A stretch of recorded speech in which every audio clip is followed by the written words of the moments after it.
माझ्या भाग्याचं माझ्या सौख्याचं लीन सोन्याचं माझं कुंकू रोज पूजिते रोज जपिते लाख मोलाचं माझं कुंकू हा हा हा कुंकू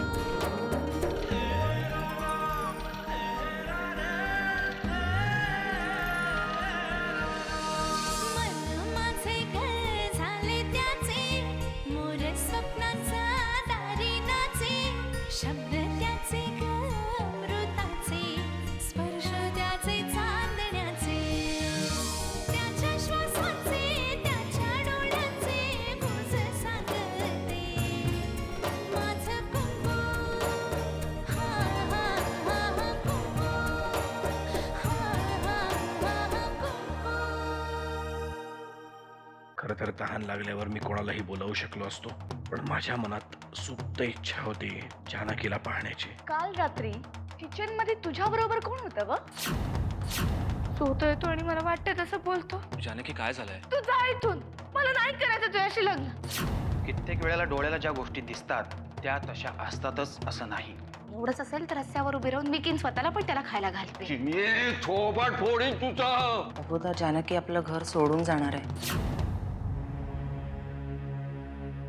आत्याबाई, एवढा कसला विचार करताय?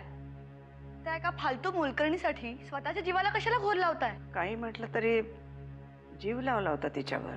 मला एक कळत नाही, तुम्ही तिला एवढं डोक्यावर का बसवून ठेवलंय? सकाळी जर का तिला हकलवून दिलं असतं ना तर सगळे प्रश्न मिटले असते. जानकी, कुठे निघालीस? कुठेही का जाईनात, आपल्याला काय करायचंय? मी जरा बोलू. नाही, तुम्ही बोलू नये अशीच माझी इच्छा आहे. कारण जर का तुम्ही बोलला तर विषय हळवा होऊ शकतो. अगं पण बोलण्याने काही वेळेला गैरसमजही दूर होतात. आता कसला गैरसमज? मी सगळं काही स्वतःच्या डोळ्यांनी पाहिलं होतं. खरं तर त्याच वेळी हिला हकलवून द्यायला हवं होतं. हे बघ, ती निघाली आता. जाण्यापूर्वी तिच्याशी थोडं बोलायला नको? जाऊन जाऊन कुठे जाणार आहे ती? काल जो आला होता त्याच्याच घरी जाईल ना? हो बाई, जास्त बोलू नका नाहीतर. खण्या, काय नाहीतर काय? तोंड सांभाळून बोलायचं हा? गणेश, तू जरा गप्प राहा. माझ्या ताईला काय बोलायचं नाही, सांगून ठेवतो. हा हो ना, मग सांग ना तुझ्या ताईला काहीतरी बोलायला. हे ताई, तू बोल ना काहीतरी. तुम्ही मला आज संध्याकाळपर्यंतची मुदत दिली होती, ती संपली आणि मी माझ्या उत्तरावर ठाम आहे. अजूनही खरं काय ते सांग. मी माफ करेन तुला. सांग, कोण होता तो?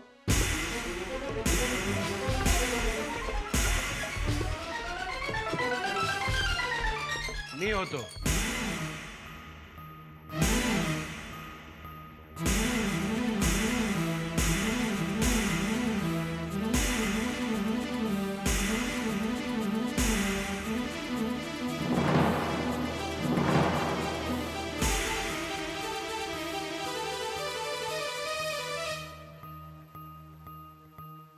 काय प्रॉब्लेम काय आहे तुमचा? जानकी जिथे झोपते तिथे मी गेलो होतो. काय प्रॉब्लेम आहे तुला अहिल्या? अरे पण एवढ्या रात्री? का माझ्या घरात मला जिथे हवं तिथे मी जाऊ शकत नाही? तहान लागली होती, माझ्या खोलीतलं पाणी संपलं होतं म्हणून मी गेलो होतो तिथे. त्यात इतका इश्यू करण्यासारखं काय आहे? पण मी पाहिलेला माणूस बाहेरच्या दिशेने निघून गेला होता. बरोबर आहे तुझं. मीच होतो. अस्वस्थ वाटत होतं म्हणून लॉनवर गेलो होतो. आता तिथे जाण्यासाठी सुद्धा परवानगी घ्यावी का मी? अरे नरसिंहा, आम्ही फक्त. तुमच्या शंका संपल्या असतील तर आता हा विषय इथेच थांबवा. जानकी, आज जा तू. सांगितलं ना, आत जा. आत्याबाई, तुम्ही सकाळीच म्हणाला होतात तिला भेटायला पुरुष आला होता. हे जर का सिद्ध झालं तर तुम्ही तिचा हात पकडून तिला बाहेर हाकलणार. काकू, अगं काय बोलतेस तू? कळतंय का तुला? एखाद्या विषयावर बोलायचं म्हणजे बोलतच सुटायचं का? अमृता, लहान आहेस तू अजून. हो पण बाबा, जानकी आणि गणेश सुद्धा लहानच आहेत ना. मग त्यांच्याशी असं वागणं शोभतं का आपल्याला? बस, उगीच शब्दाला शब्द वाढवू नका. पण तिला भेटायला कोणी पुरुष आला होता हे सिद्ध झालंय ना. मग आपण नमतं का घेतोय? अगं पण तो नरसिंह होता. मग आता काय करायचं? तू गप्प बसायचंस. गप्प. चला.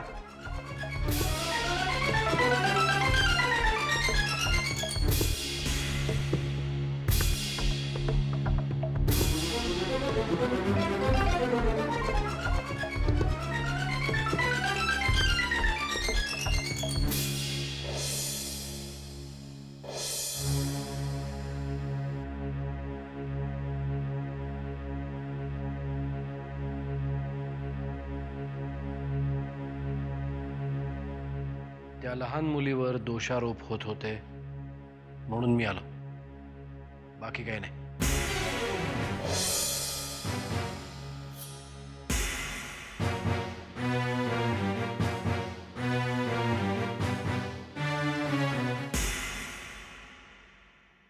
हाय.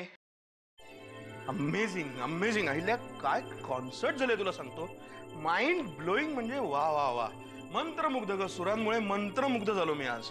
सोन्याच्या अक्षराने आजचा दिवस लिहिला ना तरी कमी पडेल. क्या बात आहे. तुला आठवतंय आपण सवाई गंधर्वला गेलो होतो 5 वर्षापूर्वी. पंडितजींचं गाणं जसं अजूनही आठवतं ना त्यावेळचं तसं आहे. हो हरिजींनी ना जादू केली होती माझ्यावर. माझ्यावर कशाला सगळ्यां.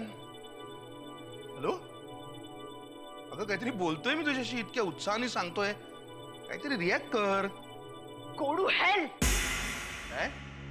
मला कोणाशीही बोलायचं नाहीये. तुम्ही सगळे सारखे आहात. एकाच माळेचे मणी. काय झालंय? काय झालंय?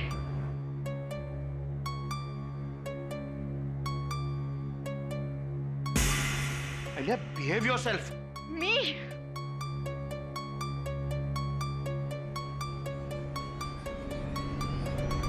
अहिल्या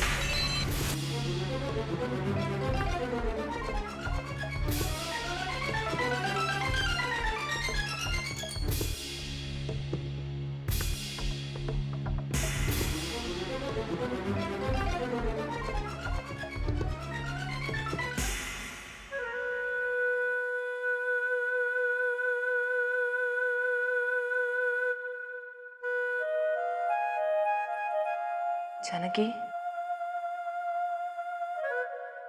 हे बघ अगं जे काही झालं ना ते चुकीचंच झालंय. पण आत्ता काय घडलं ना ते जास्त महत्वाचं आहे. कारण अगं बाबा स्वतः तुझ्या बाजूने बोललेत. त्यामुळे आता काळजी करायचं काहीच कारण नाही. नाही तुम्ही म्हणता ते बरोबर आहे. पण आता आम्ही या घरात नाही राहू शकत. माझी आई कायम म्हणायची की गरिबांनी अपमान पचवण्याची सवय ठेवली पाहिजे म्हणून. पण असा अपमान नाही सहन होत. जानकी तुझी मनस्थिती मी समजू शकते ग. पण हा सगळा प्रकार गैरसमजामुळे घडलाय आणि आता सगळं क्लिअर झालंय ना. मग जाऊ दे ना. तू नको जास्त विचार करूस. काही घडलंच नाही असं समज ना. पण हे सगळं माझ्याच बाबतीत का घडावं? मी काय कोणाचं असं पाप केलंय? आत्याजीने मारलं म्हणून चिडलीयस? नाही, त्यांनी मारलं म्हणून नाही. लहानपणापासून मार खातच मोठी झाली मी. पण ज्या घरातल्यांचा माझ्यावर विश्वासच नाही अशा ठिकाणी मी का राहू? मग ज्यांनी तुझा विश्वास तोडला त्यांना शिक्षा कर.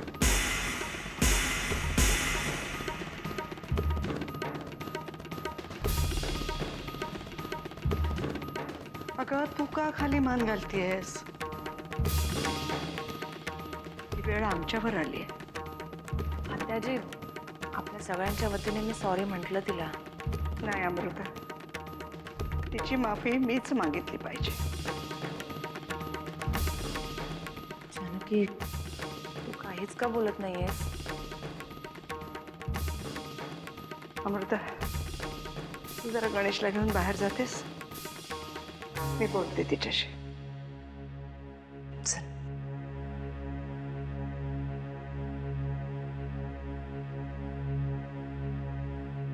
जानकी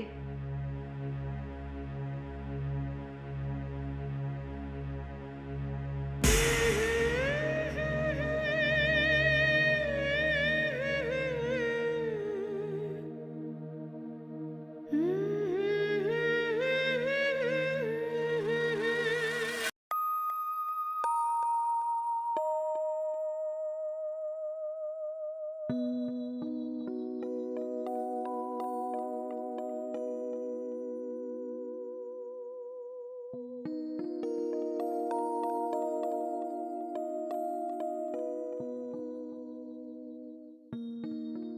माहितीये मी फार मोठा अपराध केलाय तुझा.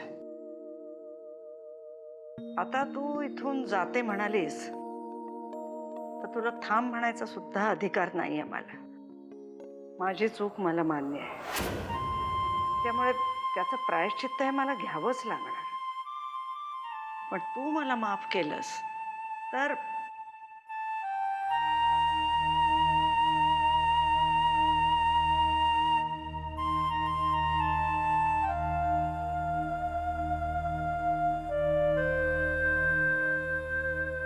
अच्छा, म्हणजे तू मला माफ करणार नाही आहेस तर.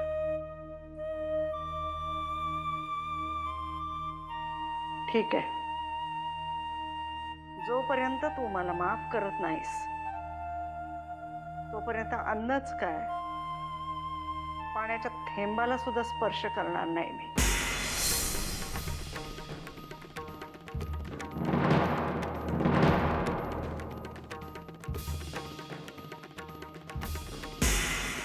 जोपर्यंत तू मला माफ करत नाहीस तोपर्यंत अन्नच काय, पाण्याच्या थेंबाला सुद्धा स्पर्श करणार नाही. आवाज खाली. एवढ्या वरच्या पट्टीत बोललेला परशुरामाला आवडत नाही, सांगून ठेवतो. ए जाधव, खालच्या पट्टीत बोलायचं, माझ्याशी बोलताना खालच्या पट्टीत बोलायचं. यायला तुझ्याकडनं पैसे घेते मग तुझ्या काय घरची धुणी भांडी करायला लावतो का रे? अरे मला हे कळत नाही, मला बोलण्यापेक्षा टोपेची टोपी उडव ना. अरे टोपेच्या तोंडामध्ये वेरंड्याल घाल. नाही नाही, तुला सांगतो हे अति इमानदार माणसाची गावाला किडच लागले. हे जाधव काय बोलला, काय बोलला जाधव? माझं टक्कुर फिरलेला ते अशा खालच्या पट्टीत बोलायचं. आता कळलं तुला बरोबर. परशुरामाशी बोलतो तू, लक्षात ठेव. नाही आता काय काळजी करू नका. टोप्याला टोपी घालायची का गाडायचं ते बघतो मी. चल फोन ठेव. परशुराम साहेब, काय रे? मोठं साहेबांनी तुम्हाला बोलवलंय. तू काय मला गणपती समजलं का रे? हवा तेव्हा बसवायला ना हवा तेव्हा उठवायला. जा येतो पण सांग.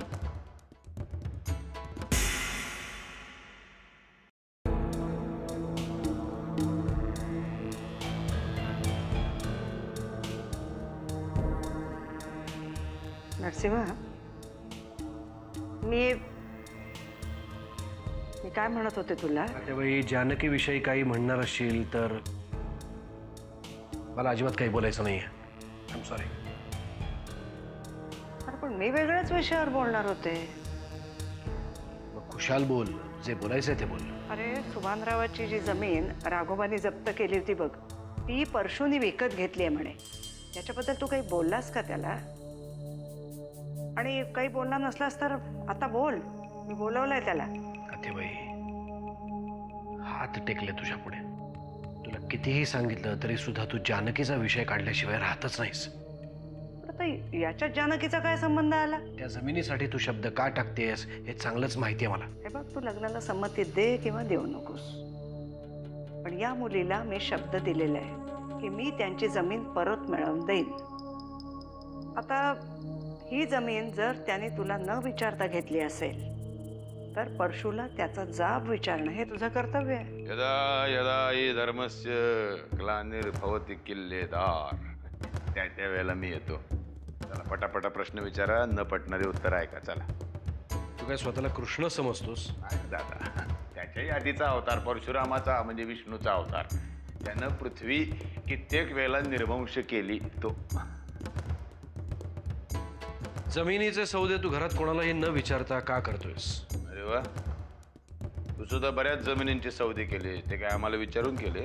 परशु, मी विचारलेल्या प्रश्नाचं उत्तर दे, प्रतिप्रश्न करू नकोस. हे बरं आहे. लंगडी घालताना आम्ही तेवढी एकाच पायावर घालायची, तुम्ही तेवढी तुमच्या सोयीने पाय बदलायचे.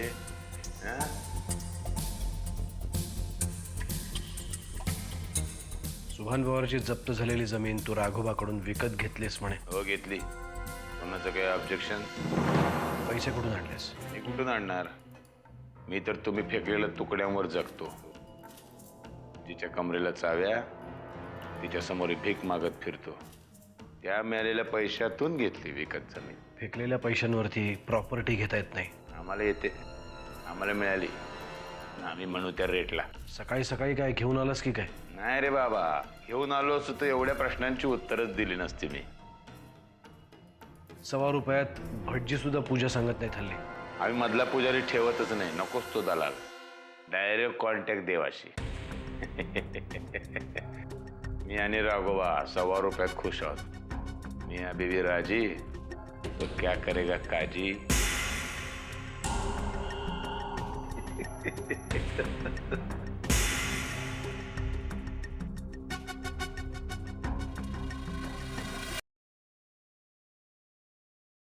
ताई थोडं जेवून घे ना. सकाळपासून काहीच नाही खाल्लंयस.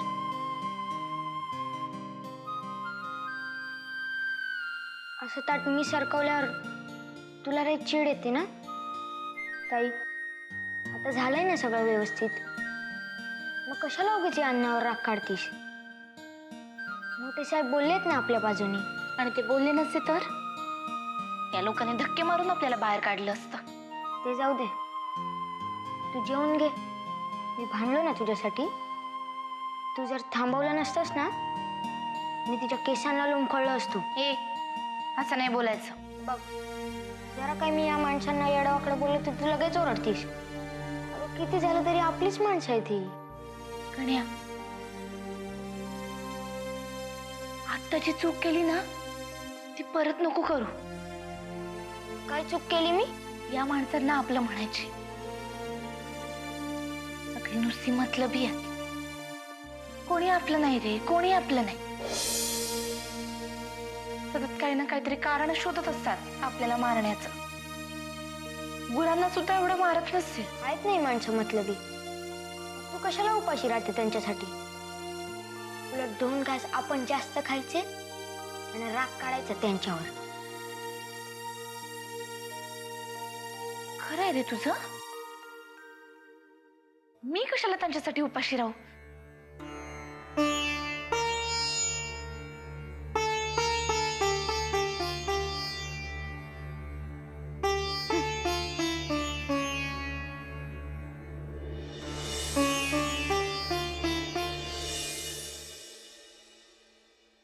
तुम्हाला गेलंच पाहिजे का गावाला? आता आमची पण इच्छा नाही, पण जायला लागणार. का इथं तुम्हाला कोणाची भीती वाटते का? नाही, भीती नाही वाटत, पण तुम्ही जवळ असण्याची सवय झाली ना आता, म्हणून म्हटलं. काही महत्वाचं काम आहे का? हा म्हणजे म्हटलं तर महत्वाचंच आहे. कसं सांगू तुम्हाला आता? समजावून सांगा, कळेल मला. एवढी काही बुद्धू नाहीये. टोपी उडवायला चाललंय.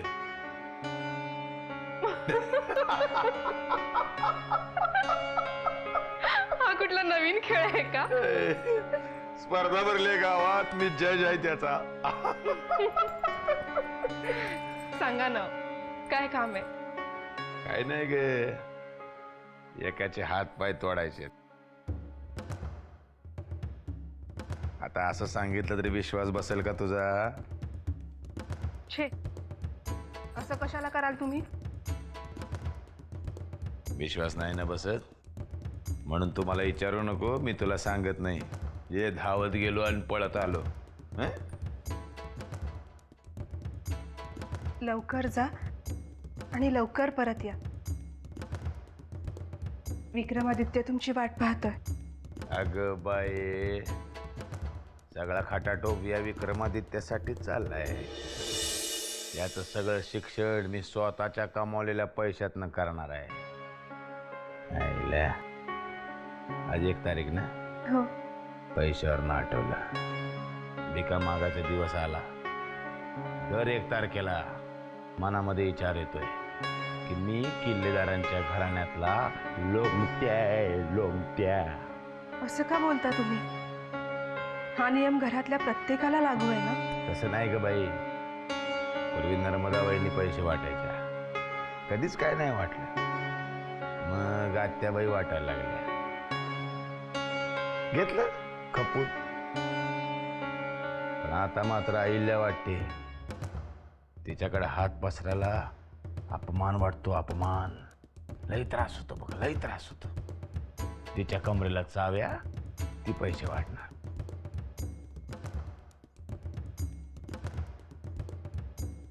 विक्रमादित्य, हो विक्रमादित्य, लवकर बाहेर या आता.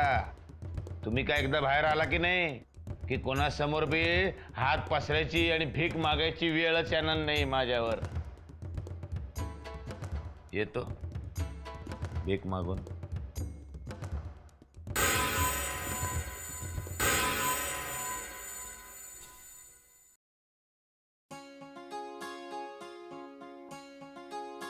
हो हो हो, किती घाई आहे. काय लढायला जायचंय का कुठे? आत्याजी, अगं रोजचे लेक्चर्स, प्रॅक्टिकल्स, प्रॅक्टिस ही सगळी ना एक लढाईच आहे. आणि आज ग्राउंडवर सुद्धा जायचंय आणि नाटकाची तालीम सुद्धा आहे. बरोबर खायला नको का? अगं पण असं भराभर खाऊ नये बाळा. ओके, हा हा हा हा, खाली बस, खाली बस. ते शेवटचे 2 घास खाऊन टाक, टाकायचं नाही पानात. अगं जेवल्यानंतर ताट किती स्वच्छ आहे, खरकट सांडलंय का, याच्यावर माणसाचे संस्कार ठरतात. हा, शाबास, छान. सावकाश, सावकाश. हा, ते राहू दे, आणा. So sweet. थँक्यू.